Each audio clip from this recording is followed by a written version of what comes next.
Hey guys, welcome back to a brand new podcast. Oh my god, I have not done this in so freaking long. I actually really missed this.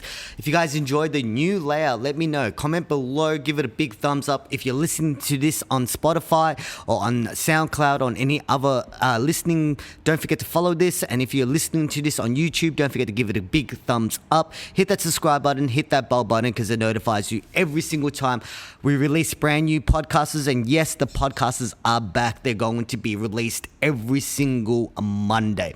And just letting you guys know, these podcasts are just my personal experiences and how I run my businesses and how it works for me. So everything that I sort of say, take it as a grain of salt. And if it does work for you, it works. And if it doesn't, maybe try something else.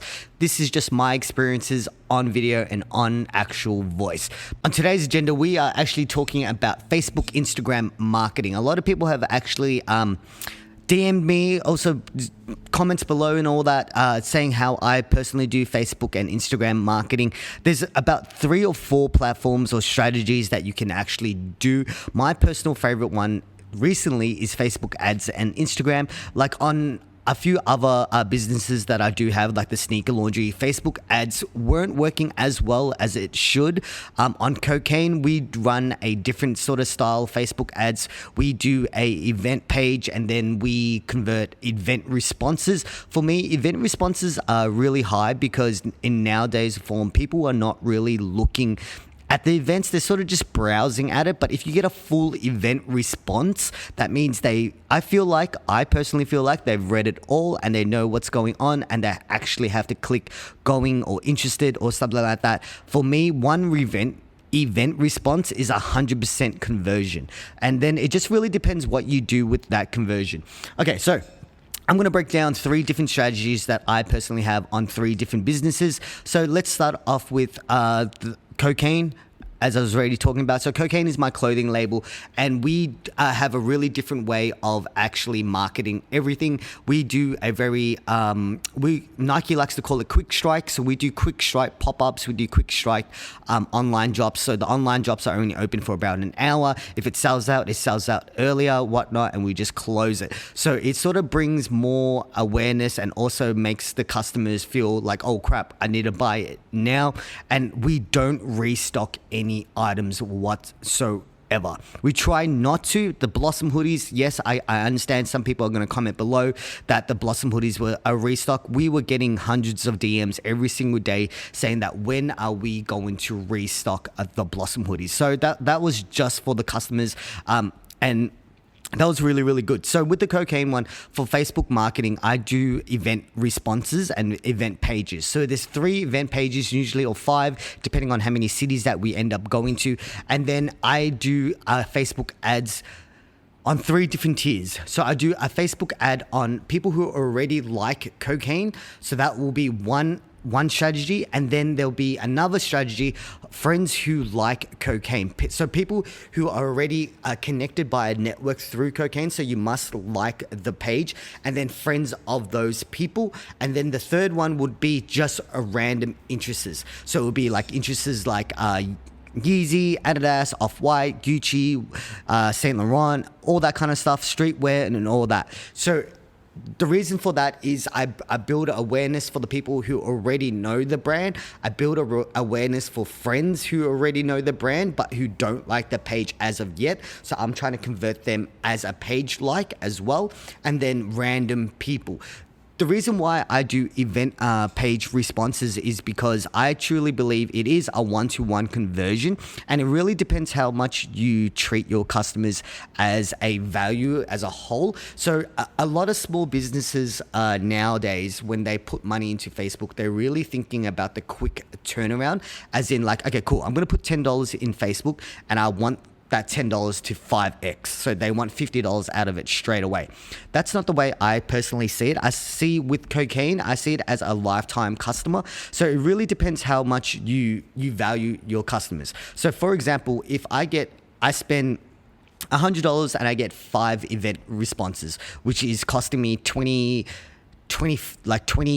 per event response. So you guys are gonna be like, that's really high. But the way I see it is that my average spend per customer is about the $120 mark. So that means my profit and all that, I'm already making my money back. And then it depends on me and Philly and whoever's serving the customer that does come into our pop-ups, how well we serve them, how well we treat them, how well they feel like they're a part of the brand. And then they become a lifetime customers is what I'm actually going for. So that means if a lifetime customer spends over $30,000 on their lifetime, that means that $20 that I spent on them to be an event response, and then me and Philly treating them well when they come to the to the pop-ups or even on the online drops, and they become a $30,000 lifetime customer. That's how I honestly see it, because I'm not looking at the quick turnaround. I'm looking for the lifetime turnaround on the KOKAINE. So that's one strategy that I do have for KOKAINE. And now let's move on to 2 cents. So if you guys don't know what 2 cents is, sorry, I got something in my nose, but 2 cents is my air freshener brand that I currently started doing. I personally don't use my personal branding on it. So if you guys know, KOKAINE is very personal branded, very YouTube driven, Instagram driven, Facebook driven, and it revolves around me and Philly's life. But 2 cents for us, for me and my business partner, I wanted to prove that I could do different Instagram, Facebook marketing strategies and still be able to succeed. So I wanted to understand different other platforms of marketing. So therefore, we're running Facebook ads strictly. So we're strictly living on Facebook ads, Instagram ads, and also micro influencers. So Facebook ads currently, we're spending about $100 to $150 on Facebook ads every single day. So our end month bill for just Facebook alone is about $3,000 to $4,000, which sounds like a lot. But if you guys do it correctly, we are 4xing to 6xing that. So if we spend about $100, we're getting a revenue, not profit, a revenue from those customers to about $1,400 to $1,500 spend. So that really depends how good your website is optimizing, how good your return rate is, how good your customer service is. Because Facebook, can get you sales, but it's all about keeping those customers and how long you keep them, and how optimized your website is to make them purchase more. So that means your click per purchase is valid. So currently, we're spending about $150 a day to $100 a day. And our click per purchase is around the $2 to $3 mark, right? And our items start from $5. So when you really, really think about it, we're not making that much money or any money whatsoever. But that means we get brand awareness, we're moving stock, we don't have dead stock. But at the same time, if your website is optimized correctly and they're purchasing over $10 to $20 worth of air fresheners every single time, you are making money. The reason why, because our cost of goods is low, and it depends on how many items they buy. So the more volume that people are purchasing, that means the more profit that we are actually making. So on a $5 air freshener that is sold, we include free shipping, we include the item and all the packaging details and stuff like that. So if it does cost us about $3 for us to actually get one purchase, and they only spend $5, we are technically probably losing money, to be honest, but that's what we're trying to make our website optimized. So when they do jump on our website, their average spend is about $12 to $20, so it is worth the money. That's one marketing tool that we are currently using. And the second marketing tool is, I like to call it micro influencers. A lot of people do hit me up and say, how do you run with influencers and whatnot? And what is the ROI of them, the return of interest on them? It's actually really hard if you're not targeting your audience or targeting the influencers correctly. And another thing that I want to bring up is that ever since only in Australia that they have removed likes on the Instagram, has it affected my business? No. Has it affected how our businesses run on Instagram and promotion wise? I personally would say no. There's not too much of it that it actually really, really affected. Oh my God, there's really something in my nose and it's like tickling my nose and it's really weird. But so the reason why we do micro influencers is the way I say micro is maybe 5,000 followers and under. And then the way that I do it is, so if, for example, if a person has about 1,000 followers.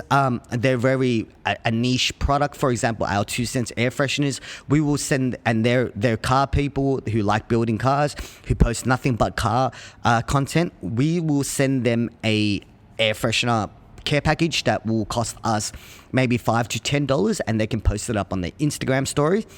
And then if it gets a reach, it gets reach. But at the same time, what you need to have on your Facebook marketing side and Instagram marketing side, we run 3 different ads. So there's a retargeting ad. So if you have been on our Instagram or our Facebook, it will retarget you. And then we have another one that is brand new customers, and then another one which is a pixel track. All 3 of them are pixel tracked, but the final one is just simply pixel tracking. So therefore, that's how you sort of see and break it down. So micro influencers for us will just bring awareness to our Instagram page and our Facebook page. We're not looking for them to 110% convert. If it makes sales, it does make sales. That's fine. We're happy with that.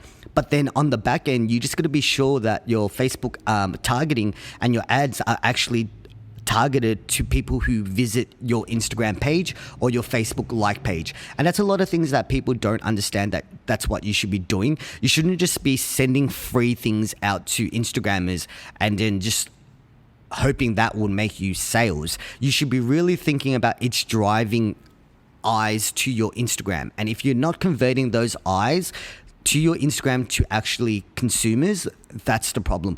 Because I know a lot of people like spending a lot of money on influencers, but what people don't see is that I'm call it the high smile effect. That high smile sent out so much freaking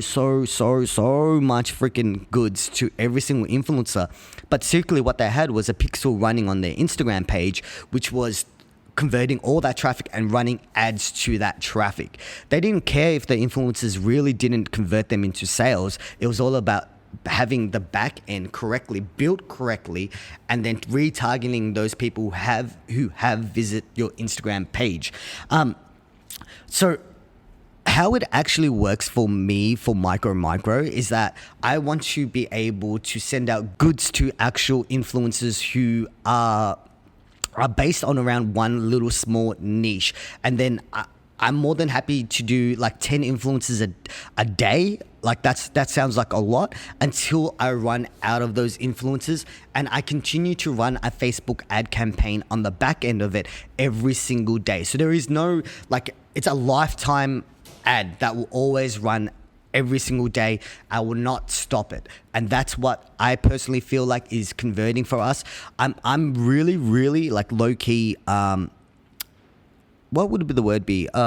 Humbled by how well 2 cents is working on a different platform that I'm not usually doing. So like whatever I usually do for KOKAINE, I'm not doing for 2 cents, because I personally want to see how well 2 cents does as a business without needing personal branding and anything like that. So with Instagram marketing and influencers, whatnot, people are also asking us, how do we approach them? We're not doing just the copy paste sort of style. We're actually going through their Instagram, looking through their photos feed and whatnot, and it's like, hey Brian, I really love what you did with your R34. I can't believe how well it was featured on Fast and Furious. I love the underglow, whatnot, and then sort of making it very targeted to them and making it feel like I don't want to say feel like we care, because we do care. You just got to make the influencers feel like they can benefit from it, and it's not just a copy paste message that you're literally sending to every single influencer. You sort of cater that message to that influencer, and then it would be like, hey, we want to send you out some free air fresheners. If you want to just post it on your Instagram story, that's all we want. And if you want to tag us, we're more than happy to reshare it on our platforms as well. So I feel like if you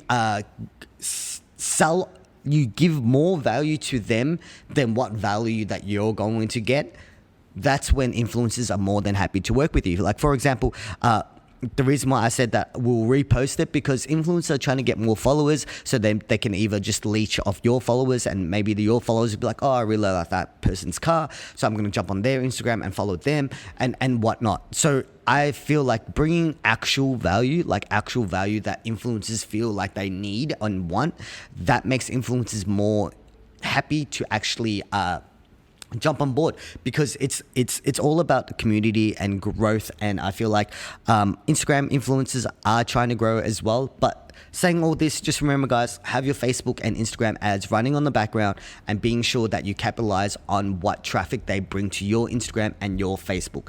Moving on with the actual post of photos. So what we do on 2 cents, so just say, for example, if we're running an ad and it's it's just targeted to car people. So like very, very, very niche car people. So people who like Nissan 180s, S15s, 200SX, Honda S2Ks, just very car-built minded people. So people who work on their own cars or like a specific type of car. We'll be posting photos that are specific to them.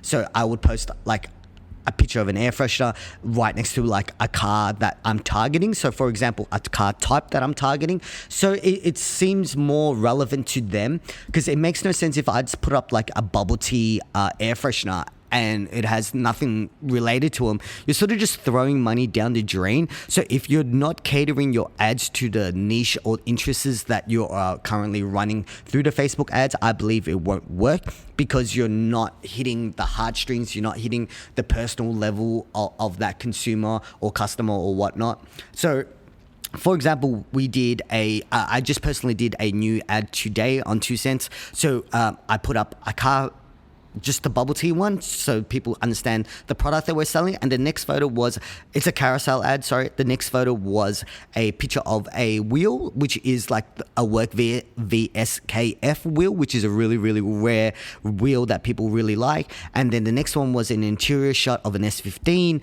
And then the next one was a Evo 9 with air fresheners on it. So it's very targeted to car people. So you show that, you know what, this is air fresheners made by car people for car people, and people will just feel more intrigued by the brand and more happy to buy the brand because they feel like it's more personalized to them.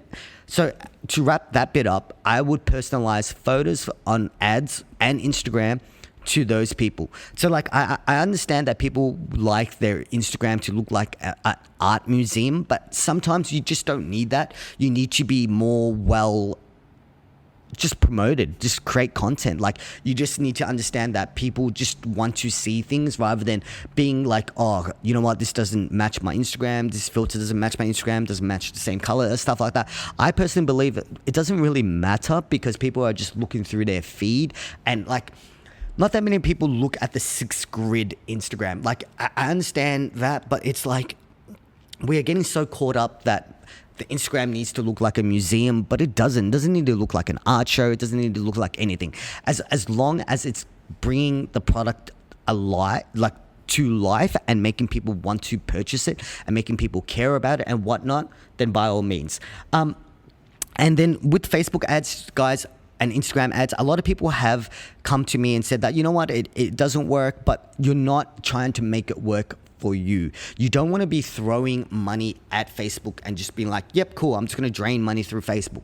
But if you're not running tests to actually see how it works, so for example, we want to spend less than $3 per a click purchase. So we would be like, cool, we'll run 15 interests, like interests are things that you can put on Facebook that Facebook will see, okay, cool, we'll deliver it to these people who like these things. So maybe you'll do 14, right?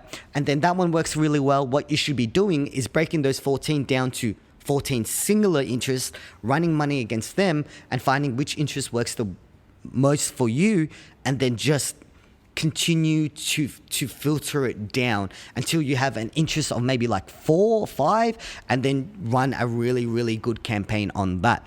I wouldn't be recommending spending $100 to $150 a day like us. I would be probably recommending spending $10 to $15 a day, really testing your market and seeing how it works.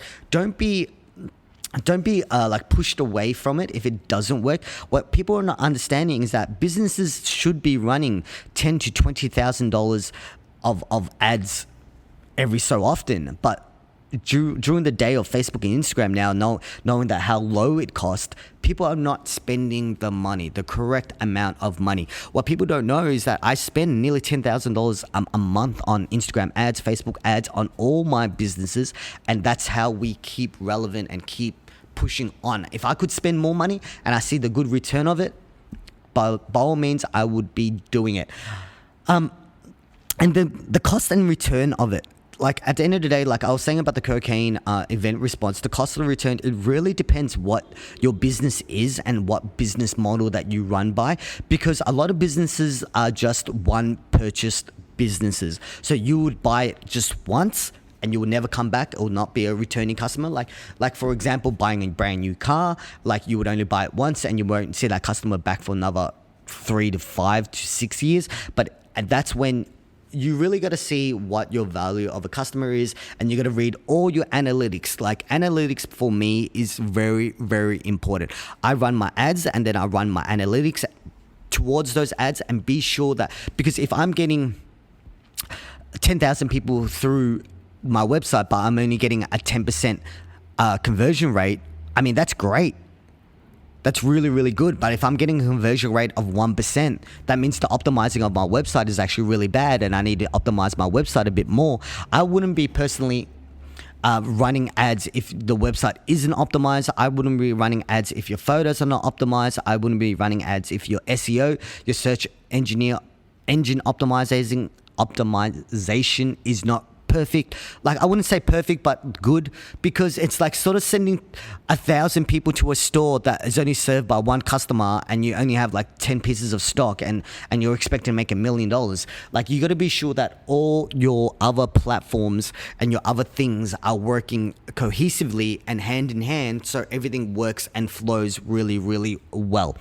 Anyway, guys, just take my advice for a grain of salt. If it does work for you, it does work for you. I appreciate that. This podcast is really just for something that I want to show you guys, and I want to tell you guys how things work.